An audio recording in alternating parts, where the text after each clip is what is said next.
everyone, I'm Rajeshri. A very warm welcome to you all in today's episode, and a huge thanks for being with me in my new experimental musical journey. Today it is World Music Day. Yes, indeed. So it is a very special day for all of us, the music lovers who play it or who listen to it. And it was first actually started in France.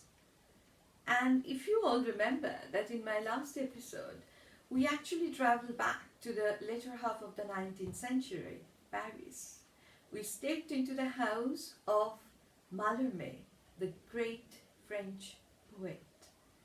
It was not just a house, it was a notable salon as well, where so many contemporary Impressionist artists used to come, especially on a Tuesday evening for a get-together to exchange ideas. So I thought, why to get out of that place so soon? Let us stay there and meet some more of those artists. Last week, we did have a chat with Claude Monet and Claude Debussy.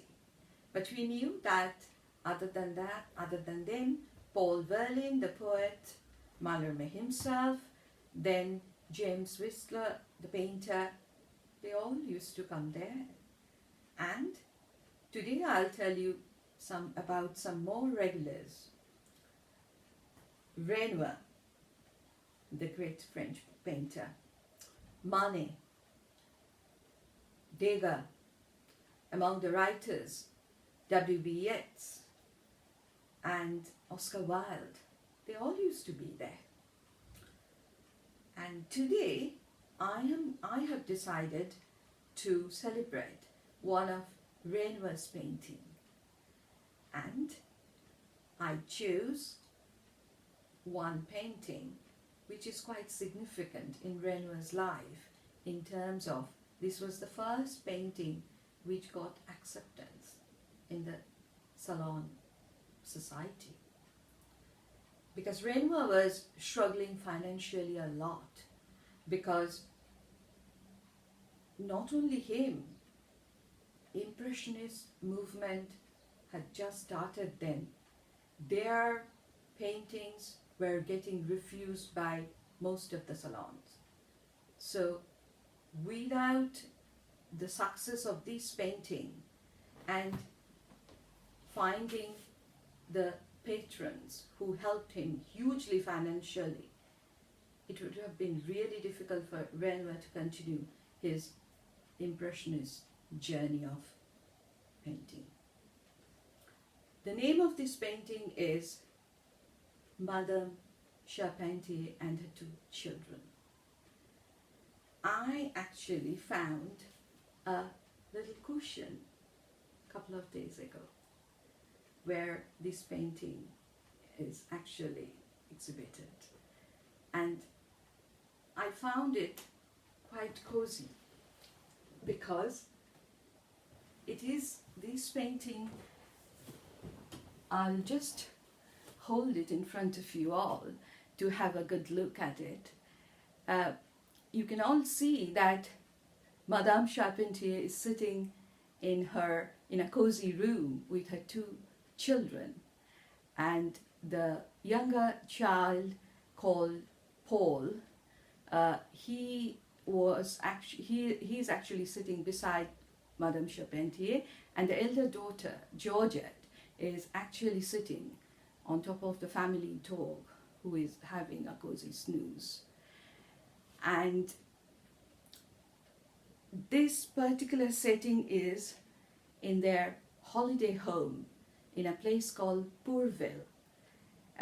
It is in the Normandy coast of northern France. It's a very pretty place.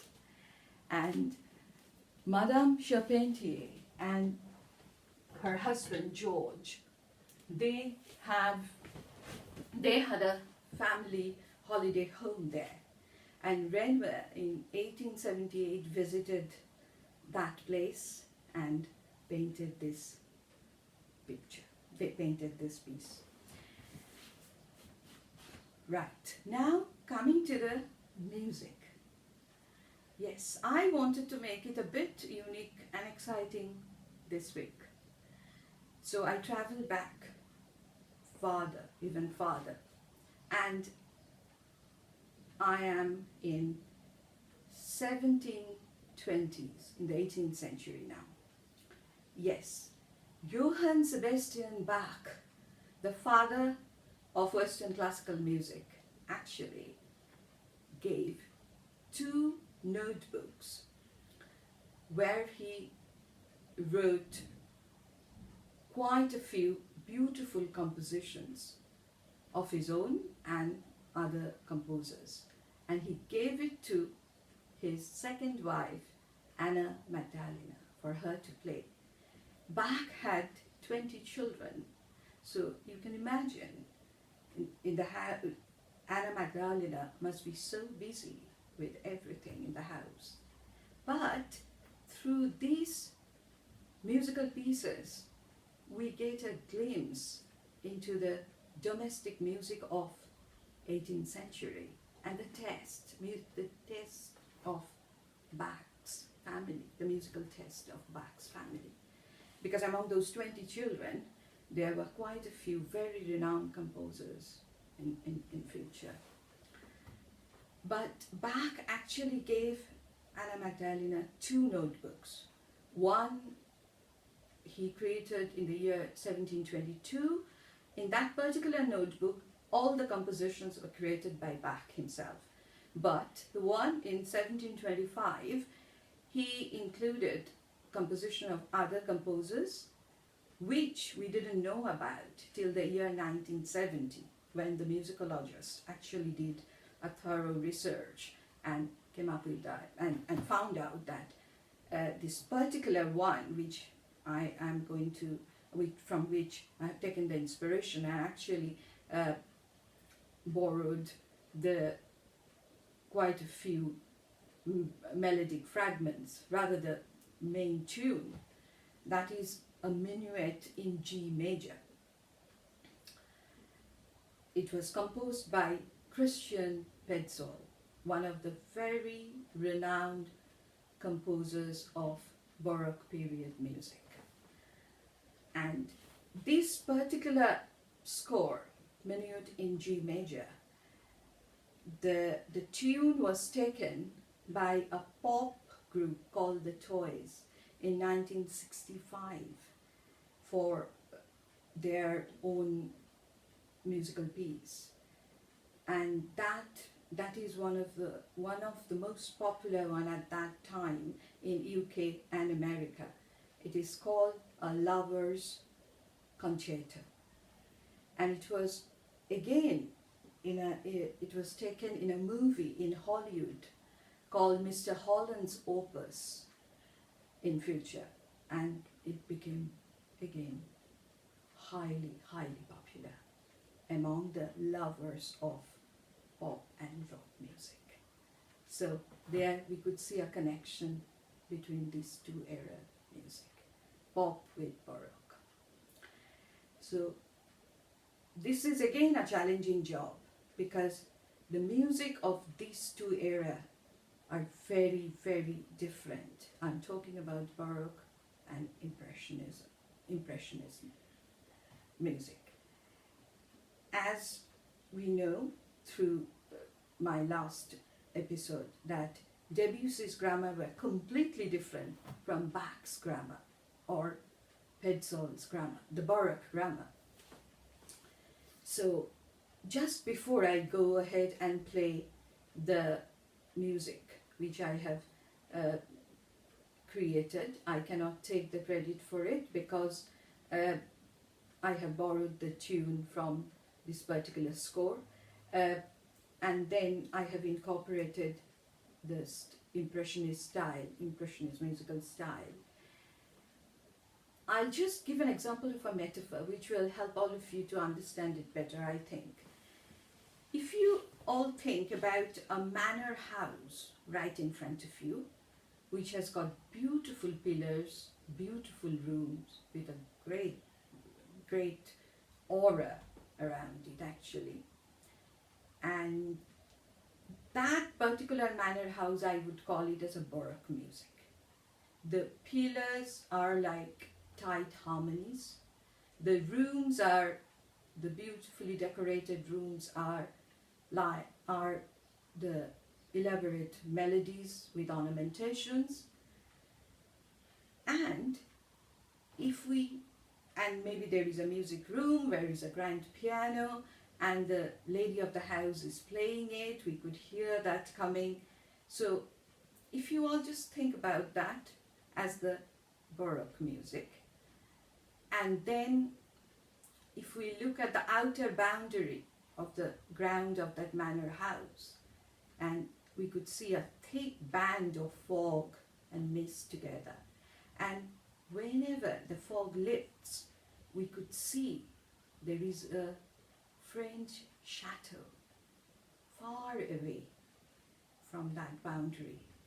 We could just hardly see a glance of it, because by the time we try to fathom it properly, again the fog comes back.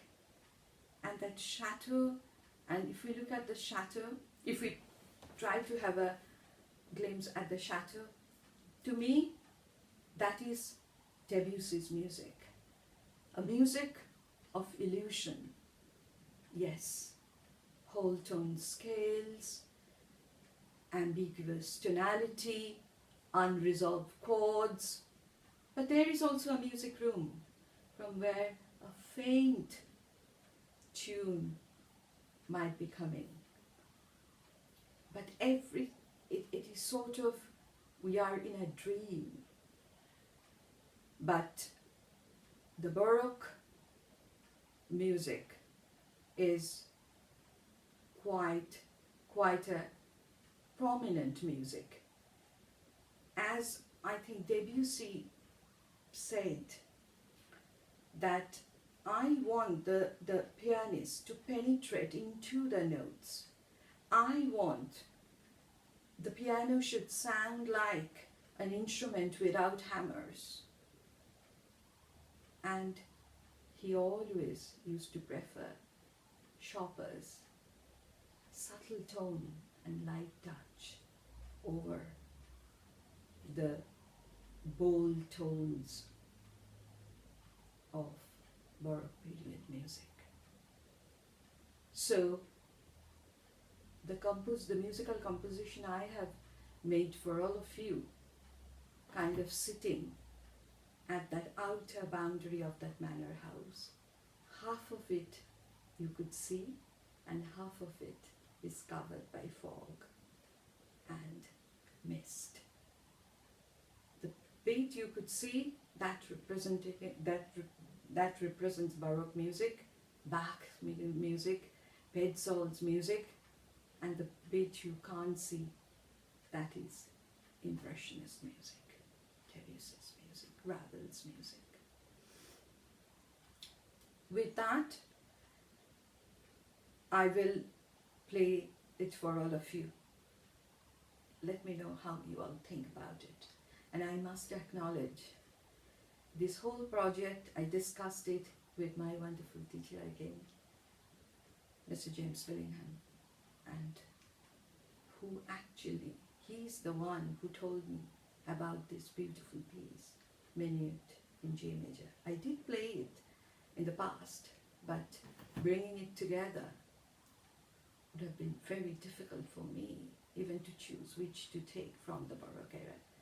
He guided me, as always. So, a huge thanks I need to convey to him. And I will play it in the second half. Be with me and let us enjoy the journey together. Bye for now. See you in the second part of this video. Thank you very much for listening.